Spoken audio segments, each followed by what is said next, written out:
She was barely 22, the only blonde among a unit of weathered marksmen, carrying nothing but standard issue gear and a notebook filled with ballistic calculations. The veterans at Fort Caldwell's elite sniper training facility barely gave her a second glance. "Another desk jockey playing soldier," one muttered.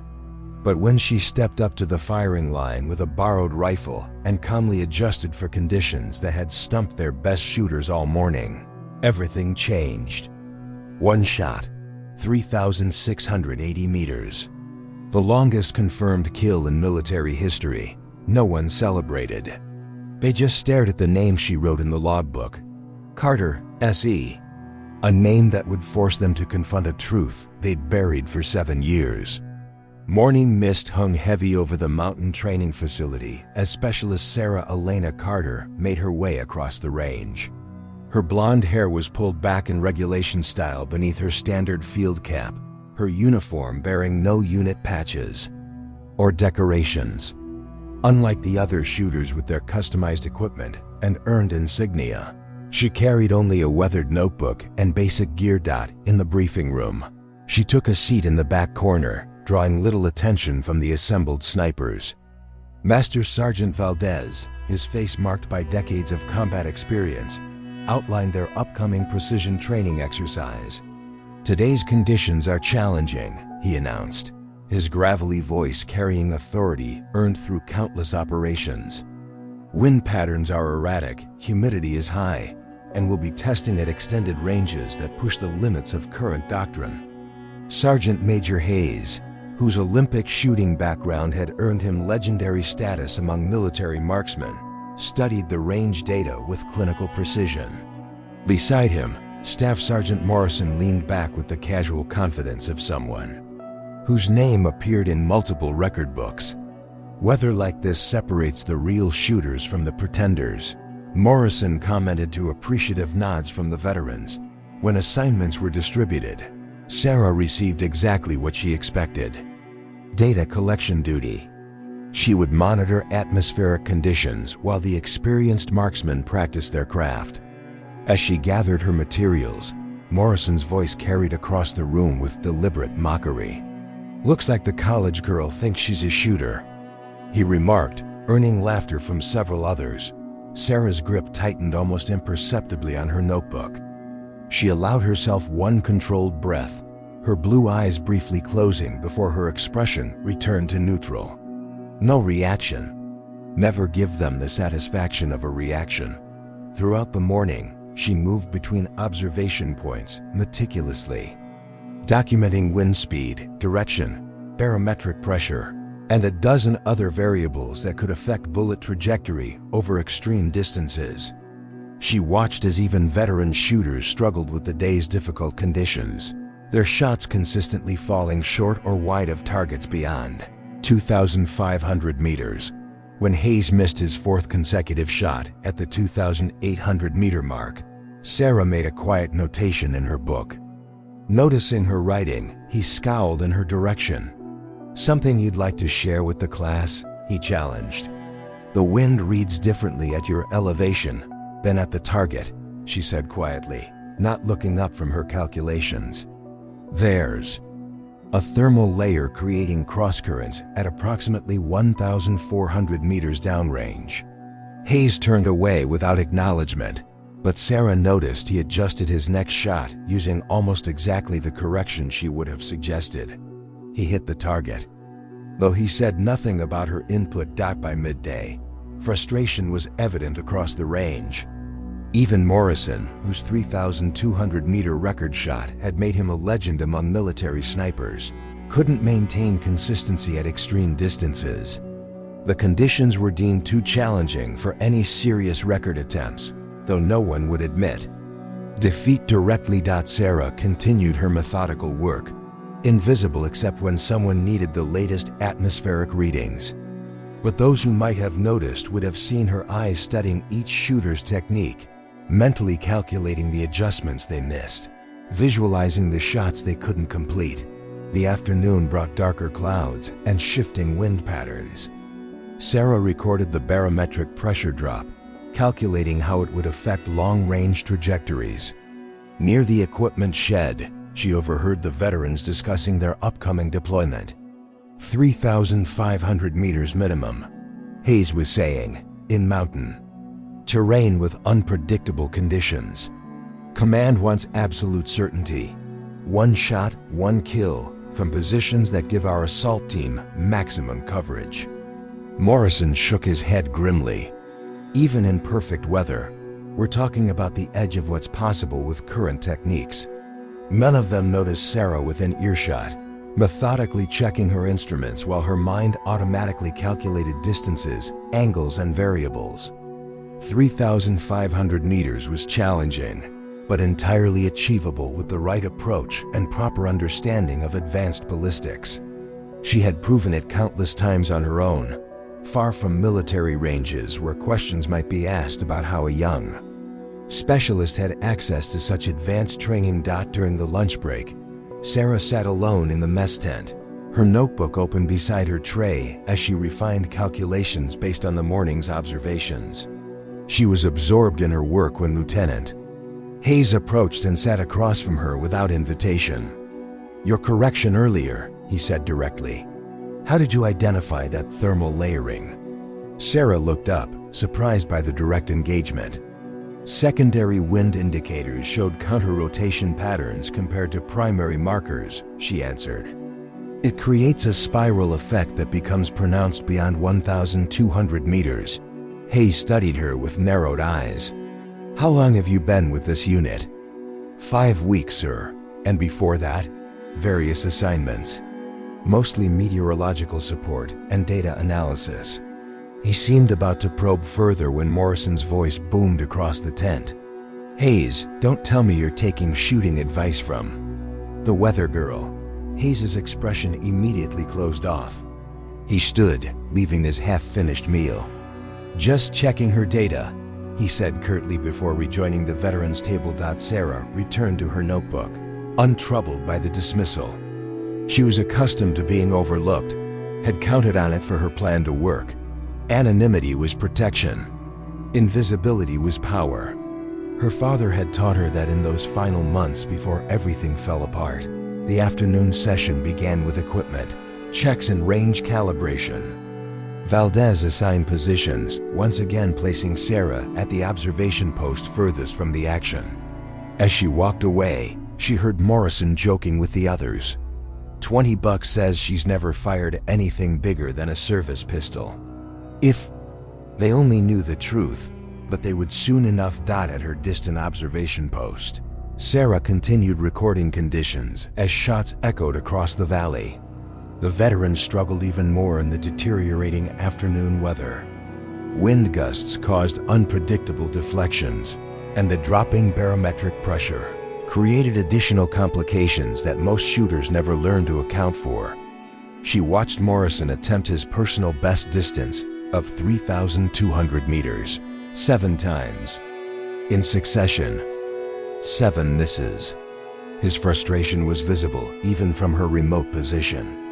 After his final attempt, he slammed his fist against the shooting platform. Valdez called a break, gathering the shooters for a strategy session. From her post, Sarah could see their animated discussion, the tension in their body language as they debated techniques and adjustments. The deployment loomed closer, and they were no nearer to confidence at the required distances. She checked her watch. The training day would end soon. It was time. Packing her instruments carefully, Sarah made her way back to the main range where the veterans were securing their equipment. Valdez was reviewing the day's disappointing results with evident concern. "Sergeant," she said, approaching him directly, "I'd like to take a practice shot." Conversation stopped. Every eye turned toward her. Valdez regarded her with surprise. That quickly shifted to skepticism. "You ever fired a Barrett .50 caliber specialist?" "Not this exact model, Sergeant," she answered truthfully. Morrison laughed outright. "You heard her, Valdez. Let the meteorologist have her moment." Hayes, more curious than mocking, retrieved his customized rifle. "Be my guest," he said, handing it to her. Just don't damage anything." The remaining shooters gathered to watch, expecting brief entertainment before dinner. Sarah ignored their attention as she methodically prepared her position, arranging her shooting mat in a configuration none of them recognized. "That's not regulation stance," someone muttered that. She tested wind conditions using a technique that involved reading multiple atmospheric layers simultaneously, then settled into a shooting position that appeared unconventional but provided remarkable stability. Her breathing pattern became visibly controlled, measured in a way that even Hayes noted with grudging professional interest. Morrison leaned against a support post, smirking. "That record's older than she is." As Sarah prepared for her shot, fragments of memory flickered through her mind. A younger version of herself watching someone demonstrate proper long-range technique.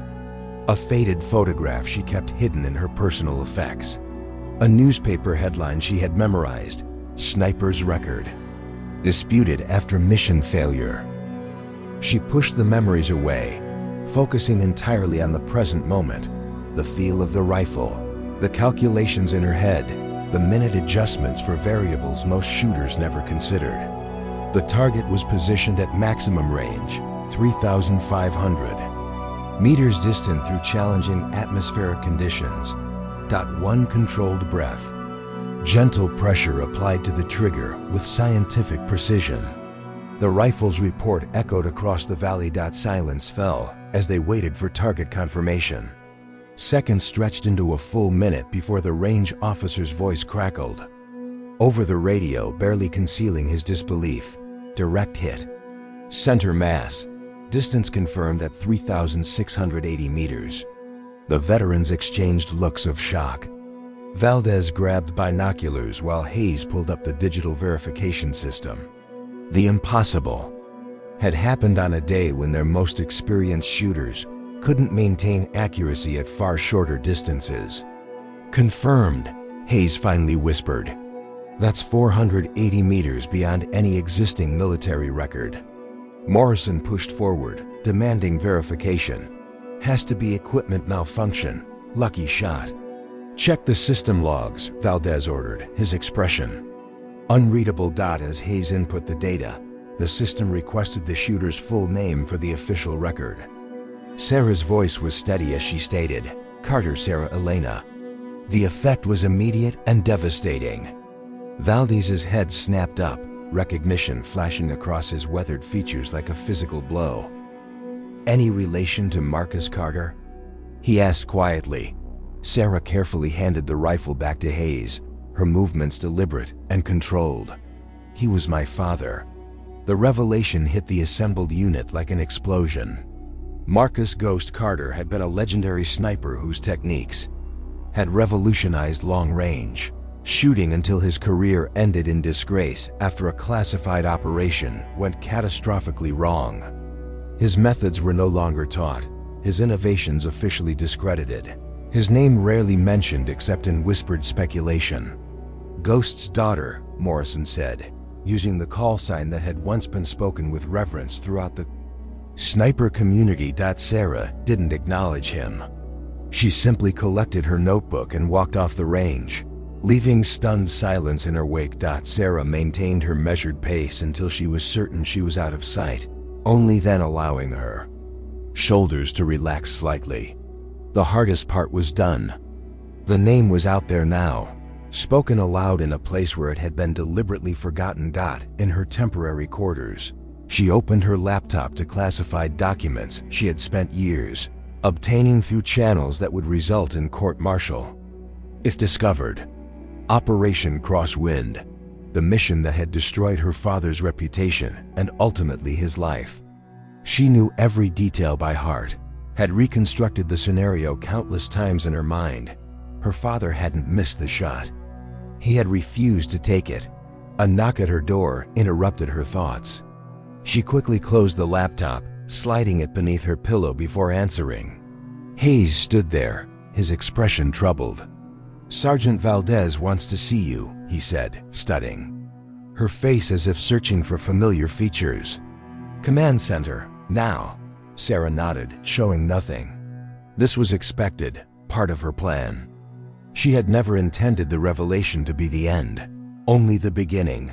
The command center occupied a fortified building at the facility's heart. Inside, Valdez waited alone, a thick file open on the desk before him. He didn't look up as she entered. "Specialist Carter," he said, emphasizing her real name. "Or should I say Specialist Ellis, as your enlistment papers state? Both are accurate, Sergeant. Ellis is my mother's maiden name. Using false identity to enlist is a serious offense under military code. I didn't use false identity, Sergeant. I legally changed my name after my father's death."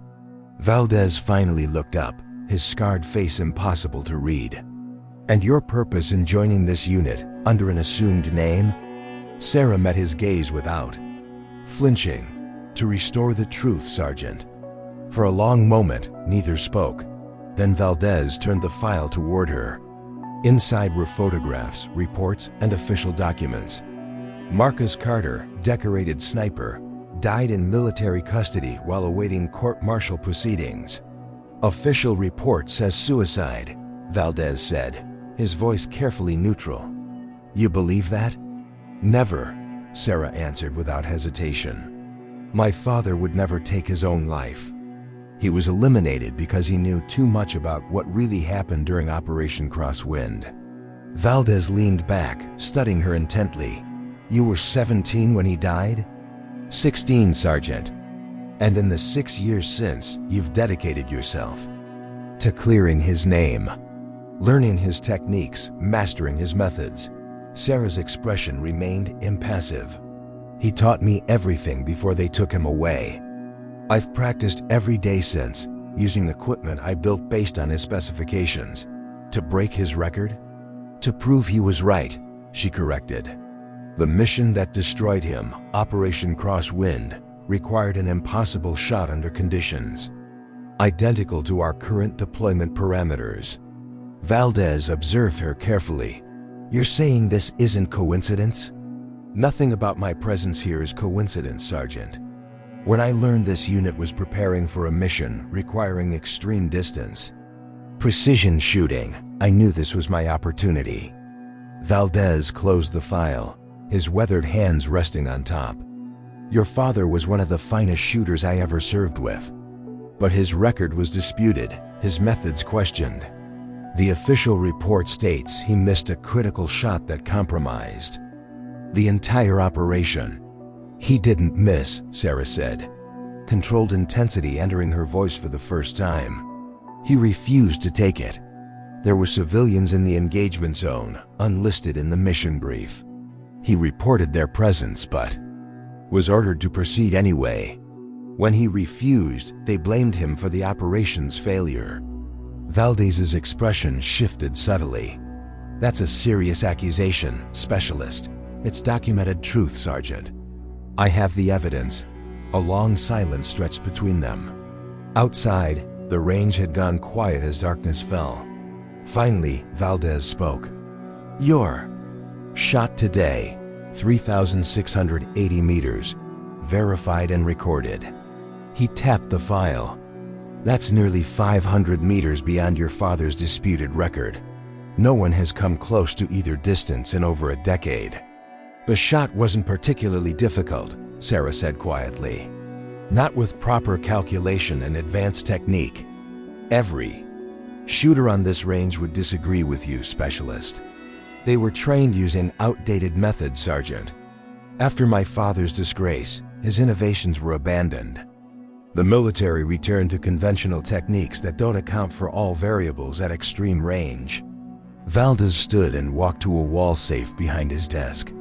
He entered a combination and removed a file bearing multiple classified stamps and security warnings. "Operation Crosswind," he said, placing it carefully on the desk.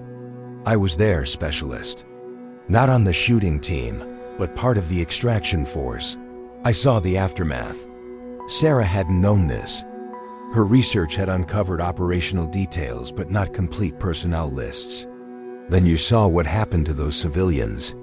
"I saw a mission that failed catastrophically in every possible way," Valdez confirmed grimly. The official report blamed your father's refusal to provide covering fire at the critical moment. Said his hesitation cost us tactical advantage. And you believe that? Valdez met her eyes. I believed what I was ordered to believe, Specialist. Until today. He opened the classified file, revealing photographs and reports never included in the official investigation. Aerial reconnaissance showing civilian settlements omitted from mission briefings. Communication logs with timestamps contradicting the official narrative. Most damning of all, direct orders from a general, now wearing 4 stars, explicitly denying Marcus Carter's request to abort due to civilian presence. Your father was right, Valdez said, his voice heavy with long-buried truth. But being right sometimes gets you killed in this business. Sarah stared at the evidence, her carefully maintained composure finally threatening to crack. For 6 years, she had known this truth but could never prove it. Seeing it confirmed in official documents made her hands tremble slightly. Who else knows about this file? No one living but me. I've kept it secure, waiting. Waiting for what? I didn't know until today. Valdez studied her with new respect. Until I saw you make that shot. The shot that proves your father's methods work. The shot that validates everything he died protecting. A knock interrupted them. Valdez quickly secured the file before calling entry. Hayes and Morrison entered, both looking uncomfortable as they shifted between attention and parade rest. Sergeant, Hayes began formally. The team has analyzed Specialist Carter's shot data. All verification protocols confirm distance and accuracy. Morrison stepped forward, uncharacteristically subdued. We've also reviewed historical records. Her father's techniques, the ones that were classified after his situation, they match what we observed today. Your conclusion? Valdez prompted. Hayes straightened. The Carter method works, Sergeant. We've been training with limitations that restrict our effective range by hundreds of meters. Which means? Valdez pressed. Morrison said reluctantly. Which means if Marcus Carter claimed he could make the required shot for Operation Crosswind, he absolutely could have. And if he refused, it wasn't due to inability. Sarah kept her expression neutral, but inside, a weight she had carried for 6 years began to lift. This was more vindication than she had dared hope for. Acknowledgement from the very community that had rejected her father's innovations. Thank you, gentlemen. Valdez dismissed them. That will be all. After they left, Valdez turned back to Sarah. Tomorrow's mission briefing is at 0530 hours. I expect you to be there, Specialist Carter. Sergeant? She questioned, uncertain of his meaning. We need our best available shooter for this deployment. Today you prove that's you. He paused meaningfully.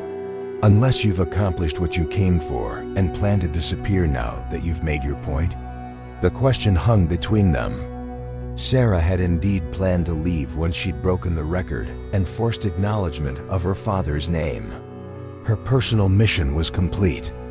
But seeing those classified documents, realizing Valdez had been protecting the truth all these years, changed something fundamental.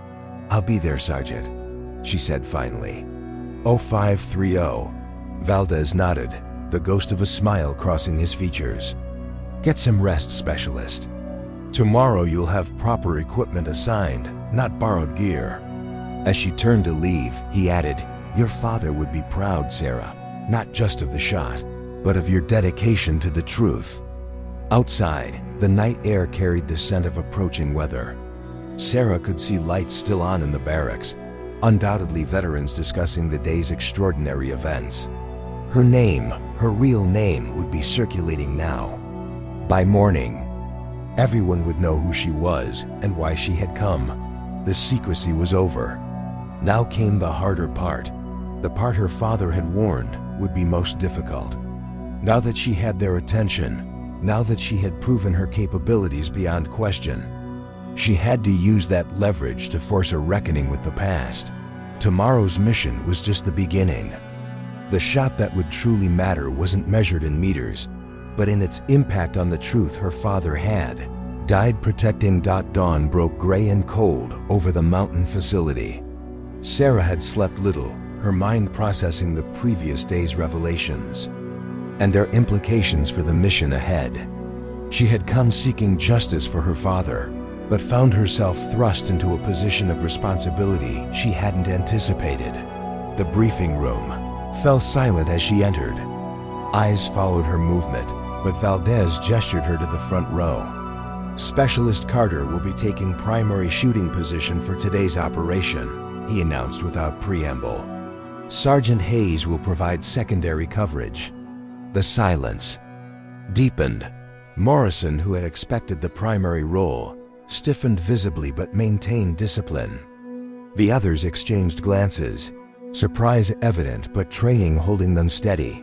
Valdez activated the tactical display, revealing satellite imagery of rugged mountain terrain. Extraction point is located in this valley. Our team needs covering. Fire from this ridge, approximately 3,400 meters from the operational zone. Weather conditions? Sarah asked, studying the topographical data. Variable mountain terrain creates unpredictable wind patterns. Barometric pressure unstable, possibility of precipitation. Similar to yesterday's conditions and your father's. Final mission parameters. Sarah nodded, making mental calculations. This wasn't just another assignment now. It was a test of her father's methods under actual combat conditions, methods that had been discredited and abandoned after his disgrace. As the briefing continued, Sarah absorbed details with practiced focus. When it concluded, the team dispersed to prepare equipment. Morrison approached her, his usual arrogance replaced by something resembling respect. "Carter," he said, using her real name for the first time, "I owe you an apology. The things I said about your father, about you, I was wrong." "You believed what you were told to believe," she replied, echoing Valdez's words. He extended his hand. "Good hunting out there." She accepted the handshake, noting genuine respect had replaced condescension in his eyes. It wasn't why she had come, this validation from peers, but she found it unexpectedly meaningful. At the armory, Sarah was issued a pristine Barrett M107 rifle with the latest modifications. She inspected it thoroughly, making minor adjustments to suit her preferences. Despite differences from older models she had trained on, the fundamental principles remained unchanged. Hayes joined her at the zeroing range, where she sighted the new rifle with methodical precision. "Your technique," he observed as she completed another perfect grouping at 1,000 meters. "It's unlike anything in current doctrine. My father developed these methods after analyzing thousands of long-range engagements," she explained. He discovered that conventional training ignores variables that become critical beyond 2,500 meters, such as Coriolis effect. The Earth's rotation affects bullet flight over extreme distances. Most shooters never learn to compensate for it. Hayes nodded, absorbing this with technical interest. "What else?" "Atmospheric stratification. Different air layers move at varying speeds and densities. Standard training accounts for wind at shooter and target positions, but ignores the complex interactions between." Before Hayes could respond, Valdez approached. "Transport leaves in 15 minutes. Complete your preparations." The helicopters carried them deep into hostile territory, depositing the sniper team at a concealed landing zone 8 kilometers from their final position. They traveled the remaining distance on foot, moving silently through dense forest that gradually gave way to rocky terrain as they climbed. The shooting position matched the briefing exactly, a natural outcropping providing both concealment and clear observation of the valley below. Sarah established her equipment with Hayes as spotter, while the rest of the team secured a defensive perimeter. "Wind shifting," Hayes reported, checking his instruments. "Barometric pressure continuing to drop." Sarah updated her calculations. marking changes in her data book. Her mind was clear, focused on the immediate task. Yet part of her couldn't ignore the parallels to her father's final mission. Identical conditions, impossible distances, critical need for precision. Extraction team reports ready for insertion. Valdez's voice came through their communications. Stand by for final authorization. As they waited, Hayes studied her through his spotting scope. You didn't just come here to break records, did you? No, Sarah admitted. I came because I knew this mission was inevitable. Same parameters as Operation Crosswind. Same impossible requirements. How could you have known? Before she could answer, their radio crackled. All units, mission is green. Repeat, mission is green. Extraction team inserting now. Through her scope, Sarah watched the extraction team move into position on the valley floor. Their movements were precise, professional, invisible to anyone without her elevated position and high-powered optics. Then she saw what they couldn't see. Movement in the tree line near the first target position. Not the expected hostile forces, but civilians. A small group, perhaps 4 or 5 people, moving cautiously through the area that was supposed to be clear. Hayes, she said quietly. Northeast quadrant, grid reference 127. Confirm what I'm seeing. He adjusted his spotting scope and cursed softly. Confirmed. Civilians present. Not in the briefing. The parallels were no longer subtle. This was history repeating itself with devastating precision. The same tragic scenario that had destroyed her father was unfolding again. Command, this is Overwatch, she radioed using their call sign. We have civilians in the target zone. Repeat, civilians. Present at target position 1. Tense silence followed. Then Overwatch, this is Command. Intelligence shows no civilian presence in that sector. Proceed with mission as briefed. Sarah exchanged glances with Hayes, seeing understanding dawn in his eyes. This was exactly what had happened to her father 8 years ago. Command, I have visual confirmation of at least 4 civilians at target coordinates. Request mission delay until they clear the area. Another pause, longer this time. Overwatch, negative on delay. Extraction team is committed. Neutralize targets as briefed. That's a direct order. The moment of truth had arrived exactly as she had feared, but sooner than expected. Sarah calculated the shot. It was well within her demonstrated capabilities, a clean engagement with high probability of success. But the civilians would be caught in the aftermath, just as they had been during her father's mission. Her finger rested lightly on the trigger as her father's voice echoed in memory. The most difficult shot isn't the one at the longest distance, Sarah. It's the one where you have to decide whether to pull the trigger at all. Overwatch, confirm you copy last transmission. Command pressed urgently. Sarah took a controlled breath. Command, this is Overwatch. I am declining the shot due to civilian presence, requesting alternative approach. The radio exploded with angry responses, but Sarah had already lowered her rifle. Beside her, Hayes looked pale but resolute. You understand what you're doing? He asked quietly. I'm doing exactly what my father did, she answered. The right thing. They'll court-martial you. Probably, she agreed. Unless we can document the civilian presence and prove they were deliberately omitted from the briefing. Hayes considered this, then began adjusting his camera equipment. I'll get clear evidence. Document everything. Command to all units. The radio crackled again. Mission abort. Repeat, mission abort. Extraction team returned to insertion point immediately. Sarah and Hayes exchanged surprised glances. This wasn't how it had gone for her father. His mission had proceeded despite his objections, with tragic results. All units returned to base. The transmission continued. Overwatch report directly to command upon arrival. The return journey passed in tense silence. Sarah expected to be met by military police, to be arrested for disobeying direct orders. Instead, they found Valdez waiting alone at the landing zone. "Sergeant," she began formally, "I take full responsibility for my actions." "Save it, Specialist." He interrupted. "Your civilian sighting was correct.